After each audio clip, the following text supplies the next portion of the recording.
Hello, my name is Arlo Gilbert. I am the CEO and co-founder at Osano, and today I'm your host here on the Privacy Insider podcast. We're joined today by Peter Swire, Professor of Privacy and Cybersecurity at Georgia Tech and Research Director of the Cross-Border Data Forum. Peter Swire is a leading privacy and cyber law scholar, government leader, and practitioner, having contributed to the tech sector since the rise of the internet in the 1990s. Swire came to the Georgia Institute of Technology in 2013, where he acts as the J.Z. Lang Chair in the School of Cybersecurity and Privacy in the Georgia Tech College of Computing.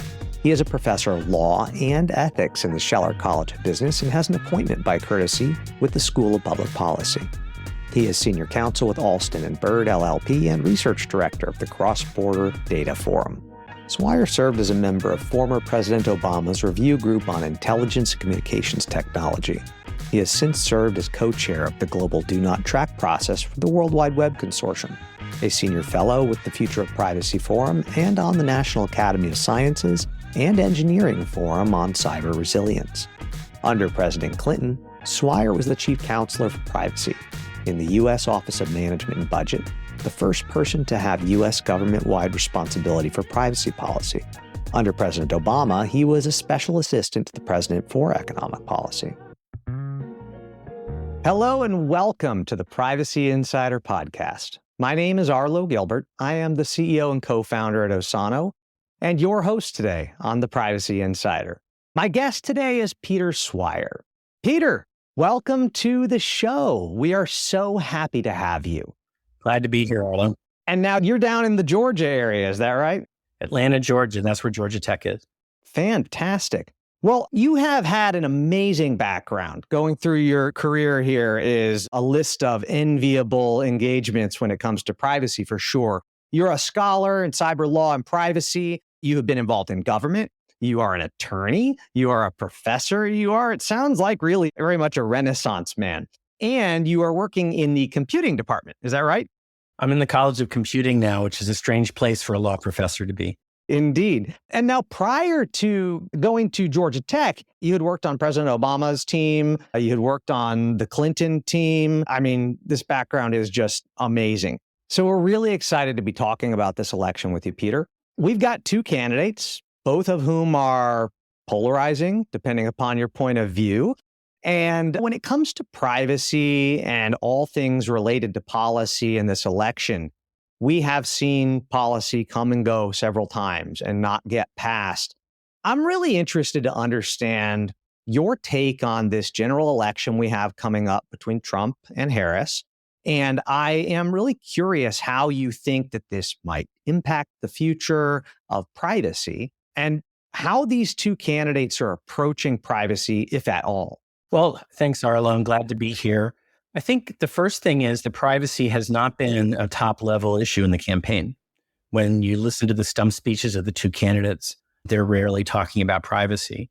And in some ways, that shows a consensus that exists on various things. So both candidates have expressed support for a general federal privacy law. Harris has supported, for instance, some bills in Congress that would provide laws that look a little bit like the California Consumer Privacy Act. President Trump, when he was in office last time, had people in the White House working on bills that, broadly speaking, were pretty similar. There should be access to people's data. People should be able to correct their data. There should be some choice before it gets sold to third parties. So the sorts of bills we're seeing in the states are bills that there was significant support for within the Trump administration last time, and that Kamala Harris has also supported. And then that's consistent with what we've seen, for instance, in the House, where there's been progress on these bills with real bipartisan work from the Republican Democrats in the House Energy and Commerce Committee. So if things ever got moving, it may be that either one of them would be willing to go along with a privacy law if Congress could get its act together. Got it. And what is it that you think has made privacy not be a top of mind issue this campaign cycle versus, we saw when we had, I think it was APRA that was looking like it had pretty strong bipartisan support, they kind of tabled it and we stopped hearing about it. Why is that? This went from being what felt like a very hot issue a couple of years ago to being one that's not even being talked about that much on the campaign trail. Well, again, it's been a hot issue in the sense that more than a dozen states have passed big privacy laws in the last few years. And those are states that are conservative and liberal. They're Texas and California, both passing privacy laws. I think part of it can be seen this way. If you look at it from a traditional Republican point of view, you don't want the government messing around with your home. You don't want to have your children being surveilled because the family should have some control over kids and their privacy. And from the Democratic side, the more liberal side, it tends to be we should have reasonable rules in place so consumers aren't deceived and so people get to have some control over their own lives. So within both the Democratic and Republican coalitions, there's support for some idea of a private life and some fear that technology could get out of control and something ought to be done about it. So those are things where it's not been a wedge issue where one side is demonizing the other side. Instead, all the people on both sides have families and have their own life and basically would like to have common sense protections in place. The big obstacles to passing the law tends to be in the details. These laws are incredibly complicated. So for instance, I worked in the White House under President Clinton when HIPAA was coming up, the medical privacy rule. And in those days, the Republicans had Congress and President Clinton was a Democrat. And in 1996, the Republicans in Congress passed a law that said, we're going to pass something within the next 3 years. And if we can't get our act together, then HHS, Health and Human Services, then they get the power to write a regulation. So the Republicans gave themselves 3 years to write a law that they could support. Well, they tried, but it never even got out of subcommittee in either the House or the Senate. It was too complicated. There were issues like abortion and what about 17-year-old girls? And they get to disagree with their parents. But there were also other issues. And so Congress couldn't do it. It was too complicated. And instead, we ended up writing the proposed HIPAA rule in 1999. That's when I was the White House coordinator for this. And after 50,000 comments, and we responded to those comments, we got the HIPAA rule in 2000. And that's been retained by both Democrats and Republicans. It's turned out to be just part of the fabric of our life. So if we can get past the obstacles and the complexity, these rules tend to be things that people support, but it's very hard to get something so complicated through Congress. All right. Well, you have opened Pandora's box here, my friend. You mentioned the acronym of HIPAA. So I would love, because you and I talked about this a little bit in our previous meeting, but there's some healthcare stuff happening in the world right now. And I believe it centers around women's rights. And we've also seen some really weird behavior from the Texas Attorney General. I would really be interested in hearing your take as it relates to healthcare, but also, what does this mean for us in terms of getting privacy rights and moving into the 21st century here and joining the rest of the world and having some good, strong national data protection? Well, I'll pick up on the point you made about Texas. So the Texas Attorney General, just within the last couple of weeks, brought a federal lawsuit saying that the new HIPAA provisions are illegal, that they shouldn't have been issued by the federal government. And this turns out to be an abortion issue. So as you may know, Texas has criminalized anyone who helps someone get an abortion for a person who's in Texas. And so that could be read to be a doctor who performs an abortion or a nurse. It could be read to be a family member who helps a woman move out of state or go out of state to get an abortion. These are people who are assisting in having an abortion. Texas law does not criminalize the woman herself, but people who help the woman. And it's very broad language that could mean a lot of different people. Okay, so that's a state criminal law.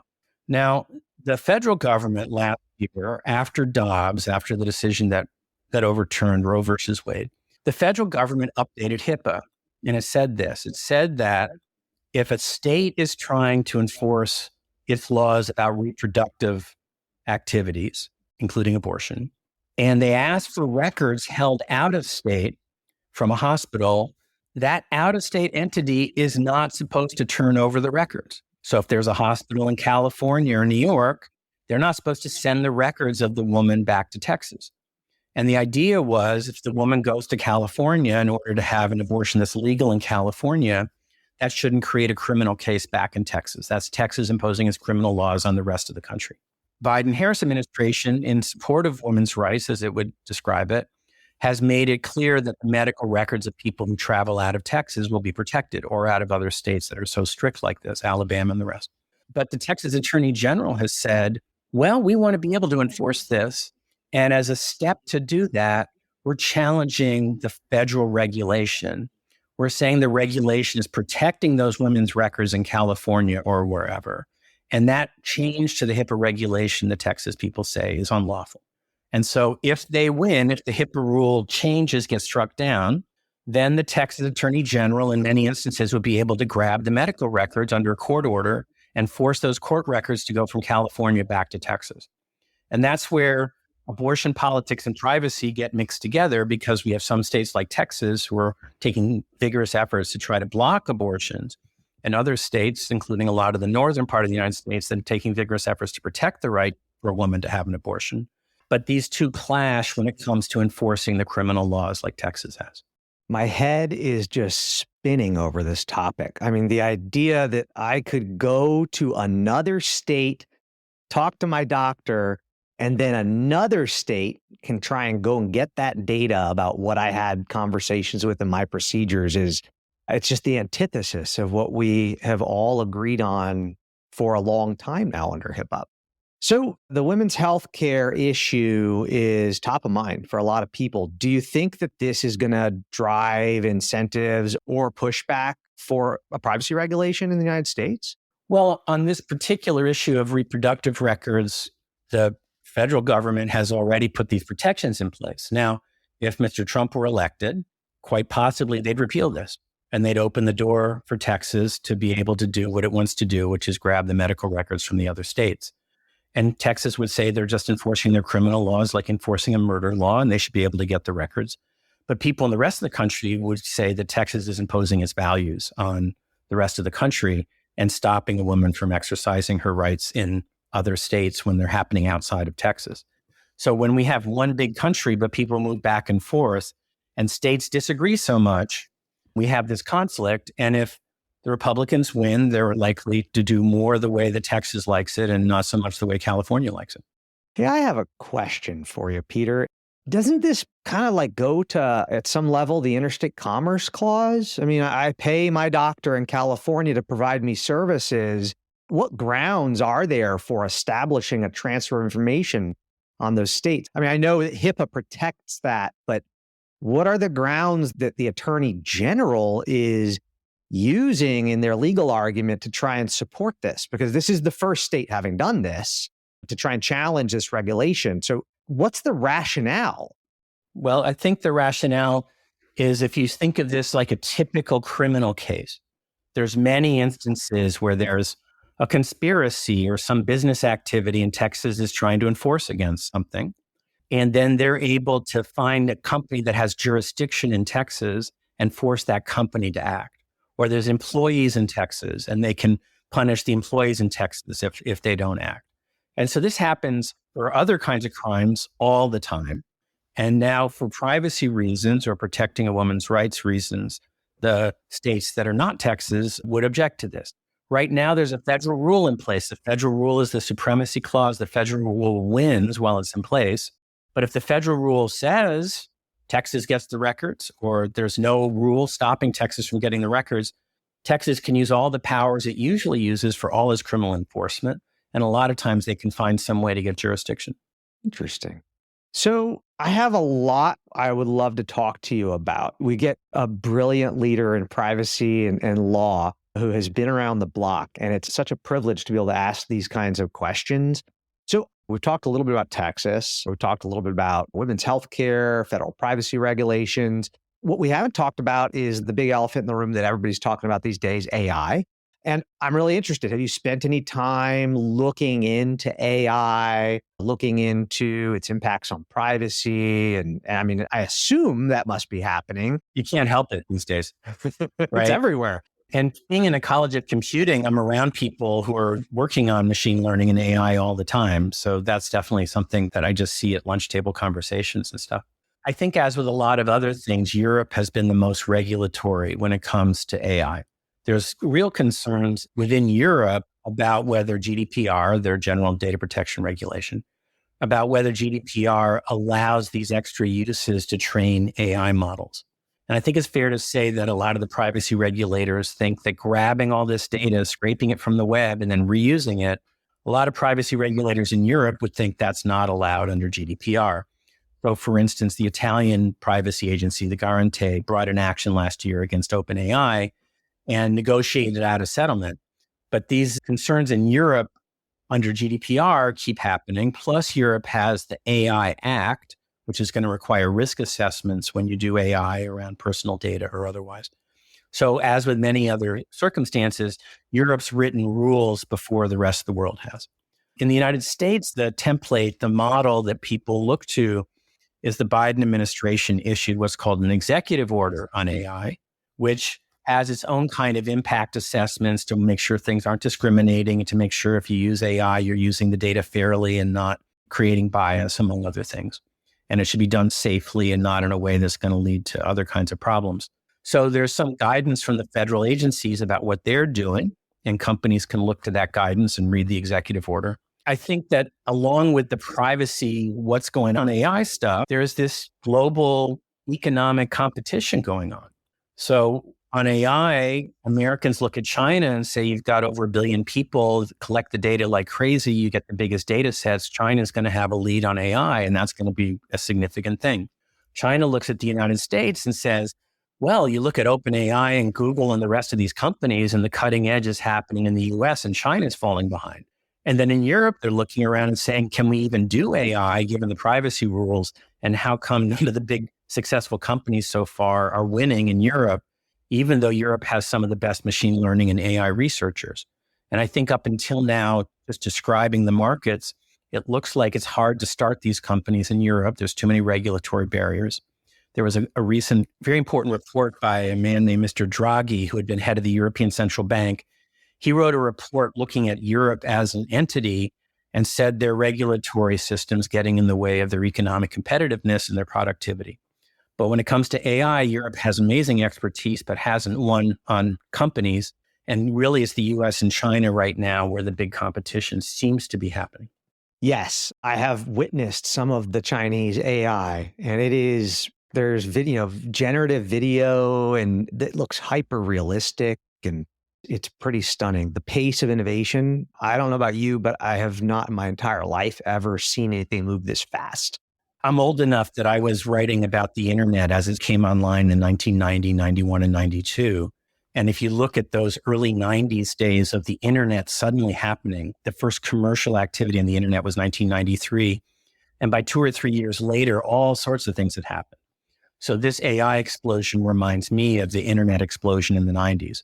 And we did get the dot-com bust of 2000. So 7 years later, things fell apart. Those 6 years led to really major change across the world. And it seems like we're in a somewhat comparable rate of change right now when it comes to AI. I would agree with you wholeheartedly on that. And I think we're all going to see a big bust at some point in time. What did we hear? It was $100 billion in operating expense for $3 billion in total gross revenue generated for AI in the last 12 months. Well, the chips are for real, and people are buying NVIDIA chips and spending lots and lots of money, and the electricity is being spent to run the data centers. So it's not illusory. There's real revenue happening here. The lack of revenue business models was a big problem in the dot-com bust. But I think there's a lot of reality to the AI. Awesome. This is really a fascinating topic, and you've really got your finger on the pulse in terms of politics and technology. And we've all witnessed some other boom and bust cycles. A big one that comes to my mind is crypto, whether it's Bitcoin or e-gold or the guy up on stage who was screaming how everybody's going to get rich. I am really interested in your take on crypto as it relates to privacy. And you know what? The gloves are off. I would also just love to hear your thoughts and opinions about crypto. Yeah, well, so there's incredible allure in various ways to crypto. So we can stop this expensive old banking system. We can get power back in the hands of the people. We can have private transactions in ways that allow business to go forward. So there's a lot of ways to talk about what's good about cryptocurrencies. I'm actually quite far on the skeptical side of it. I was just looking at one report this morning about $15 billion in fraud on US consumers in one of the types of crypto transactions. That's a lot of money. It is. I taught banking regulation as the first course I taught in law school, and I've worked in the White House under President Obama and the National Economic Council. There's incredible number of checks and balances in the traditional financial system. There's rules. For instance, employees historically have had to leave for at least 2 weeks on vacation every year. so that if they had a scam going, it would fall apart during the 2 weeks they weren't there to keep it going. There's just incredible backups to backups because we've seen people try to steal money from the banking system for centuries. And now the system's fortified in a really strong way against a lot of kinds of fraud. On the other hand, if you put a ton of venture money into something where people are doing a startup and running around like crazy, they don't have anything like the order of magnitude of protection that are in traditional banking systems. And you have predictable failures. And so the list of failures in cryptocurrency, they get hacked at some point, or money gets lost in wallets, or it turns out it was all a scam, or Sam Altman does what he does. The list of scams is enormous. And one simple way to say it is, would you rather, for your most important financial things, act in a system with working checks and balances, or act in a place where nobody knows what they're doing? And the nobody knows what they're doing, having math prove that the crypto can't be broken is like a trivial sliver of 1% of what it takes to run a financial system. And Bruce Schneier has written about this, I think, better than anyone. For people who are inclined to be tempted to like crypto, Bitcoin and all that, I'd go read Bruce Schneier's writing on blockchain, where he says it doesn't solve any problem that we haven't already solved, and it leads to a lot of false things that lead to a lot of problems. Yeah, I'm with you. I am also a bit of a crypto skeptic. I mean, in the late 2018 era, I was like, hey, this is fun. I'll put a little bit of money in and see what happens. But as I look back on it, it was really just gambling. I was just putting money in and thinking maybe this will go up by 100 times in the next 6 months. That'll be nice. Go to Las Vegas, you can bet on crypto, but know that the people running it have a history of running scams, and be careful with your money. Don't put in anything you can't afford to lose. That's exactly right. I also think it's fascinating in kind of the psychological side of things. When you think about there's this libertarian ideal that tends to be the undercurrent in cryptocurrency, and it's a very seductive argument, right? I mean, decentralized money, no government oversight, all those kinds of things. But I'd come back to this question of, well, don't we want government oversight of our money? Isn't that the thing that has kept America in power for a very long time, is the fact that our currency is the universal currency of the world? Wouldn't we want to keep that? So I always find myself a little confused when I hear people talking about taking down the system, because this is the system that paves your roads and, gets electricity to your house. There's a lot of history of banks where they were either regulated by the government or not, where the money was backed by the government or not. You can go through the open banking era under Andrew Jackson and have arguments about whether there should have been a national bank of the United States or not. There's plenty of history you can look through. Here's just some simple common sense things. In my world, when I make a mistake on a credit card or some merchant charges me when they shouldn't have, I have a way to challenge the transaction and reverse the transaction. And I would be very scared to go online if that weren't true, because people could just make up stuff and then I'm stuck with it. Most of the crypto systems don't have a reversible transaction. They're immutable. They're irreversible. It's gone. The money's in someone else's wallet. You don't know who that is and you can't get it back. Why would you take on that risk? That's just a crazy way to do business when we know that there's scam artists and we know there's mistakes. Ridiculous. Yeah, it's definitely the Wild West out there in crypto land. Do you feel that crypto can coexist with privacy regulations? Well, I'm teaching my class tonight on cryptocurrency, on the going dark debate on encryption, on CSAM, child sexual abuse material, and whether crypto is going to help that or what the rules should be. So this is something I've worked on a lot of time. Look, in 1999, it was illegal to use strong encryption when you left stuff from the United States. That's when I was in the White House for President Clinton. And I was put in charge of the encryption working group in the White House to say, should we change our crypto policy?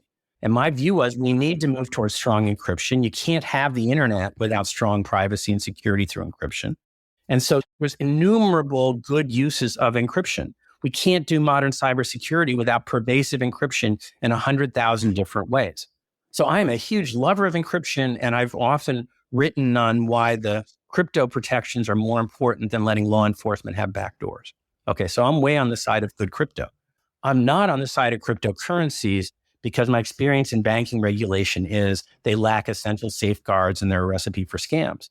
But I love strong encryption and I've written about it. So the FBI and other officials say they're going dark, they can't see anything anymore, the world's going to end, bad guys are going to win. And what I've written and coined the term with a co-author is that it's a golden age of surveillance. It's not a dark age of surveillance. It's a golden age of surveillance. All the databases, all the text messages, all the metadata. So I'm on the side of saying it's not going dark. It's really the golden age of surveillance. And when you look at what police and law enforcement and national security agencies can do on the way to surveillance, the idea that crypto is killing them just doesn't stack up. That's strong encryption. You can't do cybersecurity without encryption at rest, encryption in transit, and all the rest. A very different thing to think that word encryption put together with currency suddenly makes the currency innovations be a good thing. That's right. It's encrypted currency. Yeah. I remember back in 99, we were making software, and I remember very much looking at these export regulations and thinking, wait, can I not include like any security in the things we send to another country? Right. Oh, wow, Exactly. we really can't. Okay. So thank you. Appreciate you rectifying that. Along with many other people who worked on it. So when we think about this Texas lawsuit over HIPAA, and we think about the political parties wanting to gain access to our data, right? They already have access to some of that data. That's how we get our mailers that remind us to vote. So they should have some of our data. And you think about on the right side of the political spectrum, the GOP and people who are traditionally Republican tend to be more focused on gun ownership as a policy issue. They want to retain their gun ownership. On the Democratic side, it's often about regulations around firearms. And then you really have to wonder, like, so if the politicians on the Democratic side wanted to get rid of guns, do they want to have a big database of everybody who owns a gun and access that for their purposes? Kind of like we're seeing in Texas, where they're trying to say, hey, we want to get information about what you've been doing so that we can engage as a government with you. I'm curious whether you see a parallel there. Well, I think each political party has some priorities it would like to do. So within the Democratic Party, there's a lot of support for more gun registration requirements. In the Republican Party, if there's going to be deportation of millions of people, then the Republicans are going to need a lot of information about where people live who are not documented. So when there's an enforcement priority of a party, they need the information in order to make the enforcement work. And because the instincts or the issues are different for the different parties, they have different places where they're trying to get the data. This just really reminds me of a conversation we had a couple episodes ago with a different guest, but there's this idea that people don't fully understand the risk of their data. And they tend to get myopically focused on the commercial entities who have access to that data. I don't want to trust Google or Microsoft or Amazon. They're evil. We could have a debate about that for hours. But the real risk in privacy, at least according to history, has been governments getting that data and choosing to do ethnic cleansing or begin enforcing behavioral regimes like we've seen in China. And I feel like consumers don't really understand the potential for misuse of their data. I'm interested. Have you ever seen anybody make a compelling argument for how to get consumers to care? Well, I thought you were going to go in the direction of, should we be more afraid of the government or the industry? And I think there's reasons for both. And one reason that they're really connected is if there's a private sector database, they can sell the data to the government, or the government can get a court order and get the data. So instead of being Big Brother, Chris Hoofnagel from Berkeley has called it Big Brother's Little Helpers. And those are the private sector companies that give the data to the government. And so thinking that you can love data on one side and not the other doesn't really match reality. The two are very connected. I mean, that's an excellent point, right? I mean, you go use your Gmail and there's a reasonable chance that the data could become available to a federal government. Sure. Then there's the right kind of court order, and then the email goes to the government. So I think that each political party has its priorities. They each have some data they want to get to their priorities. They're fairly similar. Interestingly, when it comes to Trump and Harris, they've both, in the end, supported the FISA regime, the Foreign Intelligence Surveillance Act regime, in pretty much the same way. They seem pretty similar on government access to data. Just like I said, they're pretty similar on the private sector comprehensive privacy ban. So except where there's one of their other sort of priority issues, there's more similarity coming out of the election on privacy than other things. So, Peter, you have had an amazing background and you've had a journey through politics and education, law. I think a lot of people envy the kinds of exposure you've gotten to power and policy. How did you get there? I mean, did you wake up one day when you were a teenager and say, I want to be a cybersecurity and law professor. Or, I mean, what got you there? Yeah, there was no such thing. I mean, I graduated college in 1980. I'm on the older side of these conversations. There was no such job to be had. Look, in the early 90s, I was a law professor and I started to write about the law of cyberspace. I had to define cyberspace in the first paragraph because people didn't know what it was. And cyberspace has all this ability to share data. And then people said to me, hey, Peter, isn't there going to be a privacy problem if we're sharing all this data? So then I started digging in on the privacy side and I got stuck. So by the mid 90s, I was researching a book on Europe and the United States. Europe has stricter privacy laws than the United States. And I wrote a book in 1998 for the Brookings Institution called None of Your Business, which coincidentally or not is the name of Max Schrems's group now. I was going to say, that sounds familiar. He hasn't given, I mean, it's a book on privacy between Europe and the United States, but he never footnotes who came up with the title. Anyway, that's his decision. So I had written this book, and then the Clinton administration had promised they were going to name a privacy person, and the person they thought they were going to name didn't take the job. They got into a disagreement. So now they had a promise out there heading into 1999 and no privacy person. And I just written a book on the topic. And it was a book that said there's lots of reasons to use data and collect data, and there's lots of reasons to have privacy. And you really got to think through both sides of that. And there weren't so many people out there who could do that. And I had worked in Washington as a young lawyer and knew Washington stuff. So I got an interview and they ended up hiring me. So in 1999, at the beginning of the year, I became chief counselor for privacy in the U.S. Office of Management and Budget. And I was the first person to have privacy policy as a lead for the U.S. government. And that was HIPAA, it was Gramm-Leach-Bliley, it was encryption, it was national security surveillance, it was a lot of other things. And at that point, I'd done all the issues and I've been able to have a really nice ride since then. Wow. That is super cool. So did you ever get to meet Bill or Hillary while you were working there? Yeah, I've got the pictures. My family and I were at the radio show sitting on the carpet in the West Wing, and we did a West Wing ceremony for the HIPAA proposed privacy rule and stuff like that. That is amazing. One of the things I love about privacy, Peter, is just everybody kind of gets into it in a different way, right? I mean, there's a career path to become an orthodontist. There's a career path to become a litigator. There's not a career path for privacy, really. I think there is much more now. You can take your CIPP US certification or get other certifications and it shows you care. And then you go to some conferences and then hopefully you get a job. So I have a bunch of students who've gotten to work in the field, mostly by studying it, showing that they know something about it. And then somebody needs their help and they get hired. Yeah, it's exciting to see the field and we're seeing a little bit of change, right? We're starting to see more engagement from the commercial side under the CISO's office as opposed to the legal teams. That's shifting a little bit. Privacy engineering is the bigger thing. Yep. Yeah. So it does seem like it's starting to get the stamp of approval by companies that this is a real category that exists, and it'll be exciting to see where it goes. One of the things we like to do on this show is we like to talk to the people. There's a lot of policy. There are a lot of acronyms, but it's pretty easy as a privacy professional to come across as being the wet blanket, right? We're always the ones who are saying no and telling people how to not do it, but we're people too. And I have volunteered my own guilty pleasures of, I love watching videos online. I'm pretty quick to fill them out.